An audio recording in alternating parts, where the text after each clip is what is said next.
माहिती तुमच्यासाठी. सरकारी योजना, भरती, शिक्षण, बँकिंग आणि महत्त्वाच्या अपडेट्ससाठी आजच सबस्क्राईब करा. नमस्कार मित्रांनो, पुन्हा एकदा स्वागत आहे.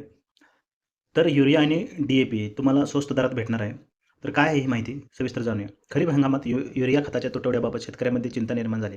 केंद्र सरकारने दावा केला आहे की देशात खतांचा पुरवठा साठा उपलब्ध असून तुटवडा होणार नाही. अतिरिक्त पुरवठ्यासाठी 17 लाख टन युरियाच्या आयातीची प्रक्रिया अंतिम टप्प्यात आली आहे. चालू खरीप हंगामासाठी एकूण खतांची गरज सुमारे 368.9 लाख टन असल्याचा अंदाज आहे. सध्या देशात 196.66 लाख टन खताचा साठा उपलब्ध असून तो मागील वर्षाच्या तुलनेत जास्त असल्याचे सरकारने सांगितले आहे. शेतकऱ्यांनी आतापर्यंत 102.78 लाख टन रासायनिक खते खरेदी केली आहेत, जे एकूण मागणीचे सुमारे 37% आहेत.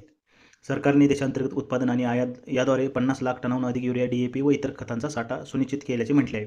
कृषी मंत्री शिवराज सिंग यांनी शेतकऱ्यांना युरिया व DAP अनुदानित सवलतीच्या दरात उपलब्ध राहील असे आश्वासन दिले आहे. पश्चिम आशियातील तणाव आणि युद्धस्थितीमुळे पुरवठा साखळीवर परिणाम होण्याची शक्यता असली तरी सरकार परिस्थितीवर लक्ष ठेवून असल्याचे सांगितले आहे. सध्या काही ठिकाणी खतांची गर्दी दिसत असली तरी केंद्र सरकारच्या मते खरीप हंगामात युरिया व इतर खतांचा मोठा तुटवडा होणार नाही. आयात आणि उपलब्ध साठ्यामुळे पुरवठा सुरळीत राहील.